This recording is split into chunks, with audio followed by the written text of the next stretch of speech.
एक बार की बात है, कई सालों पहले भेलापुर गांव में महेंद्र नाम का एक सरपंच रहा करता था।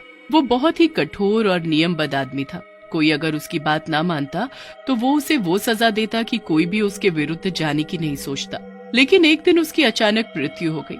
जैसे ही गांव वालों को इस बारे में पता चला, पूरा गांव उनके घर के बाहर इकट्ठा हो गया। अब तुमने सुना, सरपंच की मृत्यु हो गई है। हाँ, मुझे बताया था लीला ने। मैं तो उन्हीं के घर जा रहा हूँ। मैं भी उन्हीं के घर जा रहा हूँ। चल, साथ में चलते हैं। वो दोनों घर के पास पहुंच गए। सरपंच के शरीर को नीचे रखा हुआ था। उनकी मृत्यु से कोई दुखी नहीं था। रमेश, ये देख, कल तक तो ठीक था, ये अचानक क्या हो गया? किसी ने मारा होगा क्या? भाई, तू नहीं जानता क्या?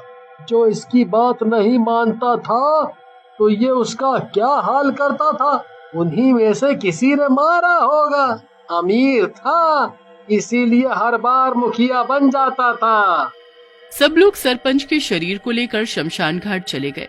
वहां उन्होंने सरपंच के शरीर को जलाया। उसके बाद सब अपने घर लौट गए। कई दिनों बाद गांव में एक सभा बुलाई गई।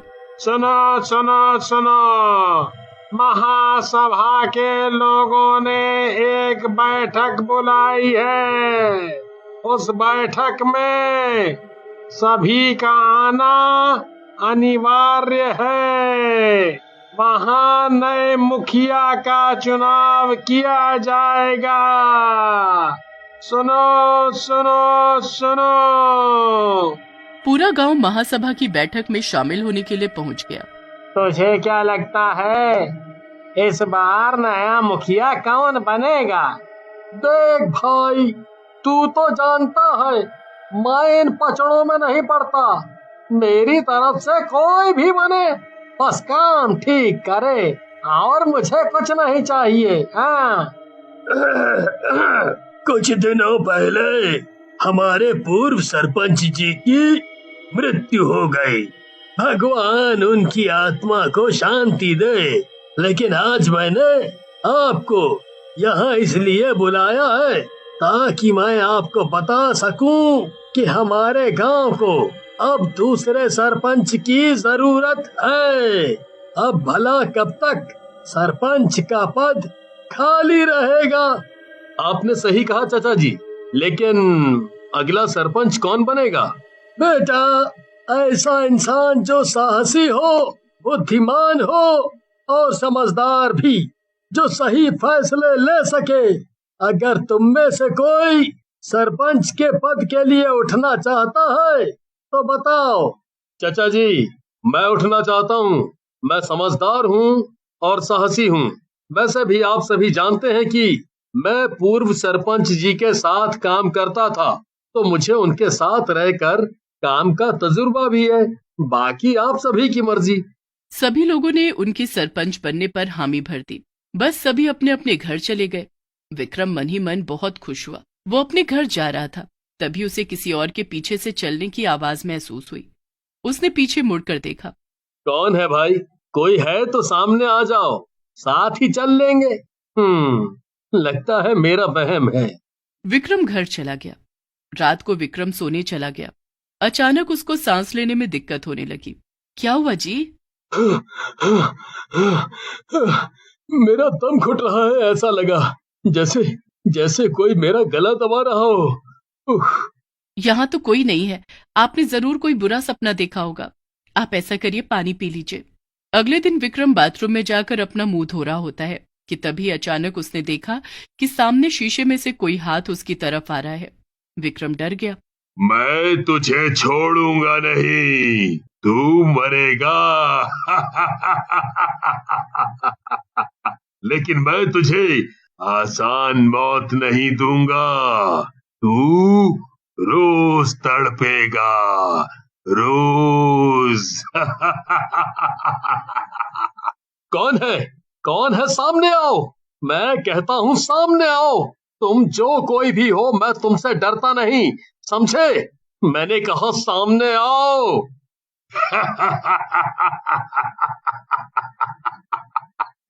तू कौन होता है कहने वाला?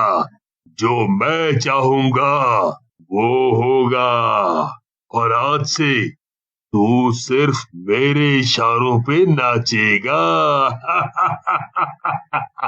विक्रम वहां से भाग गया। क्या हुआ जी, इतने डरे हुए क्यों हो? वो वहां रहने दो, कुछ नहीं। चलो खाना लगा दो, भूख लग रही है।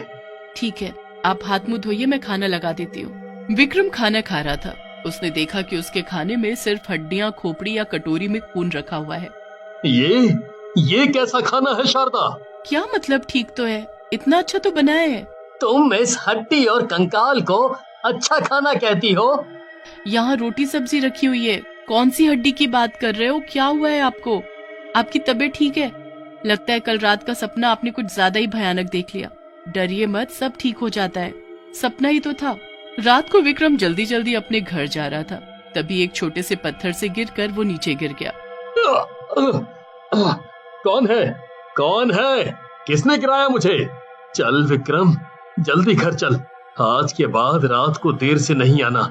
मेरा तो दिमाग ही खराब हो गया है। मैं क्या करूं? पता नहीं ये क्या हो रहा है मेरे साथ। अचानक विक्रम के सामने एक आदमी खड़ा हो गया और उसने विक्रम का गला पकड़ लिया। छोड़ो मुझे, मैंने कहा छोड़ो। ऐसे कैसे छोड़ दूं तुझे? मैंने कहा था ना, तू रोज तड़पेगा। तेरी मौत मेरे ही हाथों होगी, समझो तू। पहले मैं तेरे साथ खेलूंगा, फिर तुझे धीरे धीरे तड़पा तड़पा कर मारूंगा। तभी पीछे से एक साइकिल पर मनोज आ रहा था। मैं निकला साइकिल लेकर, एक मोड़ आया, मैं मोड़ को छोड़ आया, पर मैं अपनी साइकिल नहीं छोड़ूंगा। तभी उसने वहां विक्रम के चिल्लाने की आवाज सुनी। इतनी रात को कौन चिल्ला रहा है? जाकर देखता हूँ। मनोज अपनी साइकिल से नीचे उतरा और विक्रम के पास गया। अरे विक्रम, तू इतनी रात को यहाँ क्या कर रहा है? तू ठीक तो है? हाँ, मैं ठीक हूँ। क्या हुआ? कुछ नहीं, रात बहुत हो गई है, हमें घर जल्दी चलना चाहिए, है ना? मनोज उसे साइकिल पर लेकर उसके घर के पास छोड़कर चला गया। धीरे धीरे दिन बीतते गए। वो शैतान हमेशा आता और विक्रम को परेशान करता और चला जाता। रोज रोज की हरकतों से विक्रम बहुत डर चुका था। उसके समझ नहीं आ रहा था कि वो क्या करे। एक हफ्ते बाद उसके घर पर महासभा के सदस्य आए। आप सब यहाँ? आज विक्रम को पगड़ी पहनानी है, इसीलिए हम सब यहाँ आए हैं। घर के आंगन में सभी लोग खड़े हो गए। उन्होंने विक्रम को जैसे ही पगड़ी पहनाई। ये क्या हो रहा है? मेरा हाथ किसने पकड़ा? मेरा हाथ आगे क्यों नहीं बढ़ रहा है? अरे ये क्या हो रहा है? मैं कहता हूँ ना, तेरी उम्र हो गई है, इधर ला, मैं करता हूँ। जैसे ही उसने पगड़ी पकड़ी, भूत ने उन्हें हवा में फेंक दिया। अचानक वो भूत सबके सामने आकर खड़ा हो गया।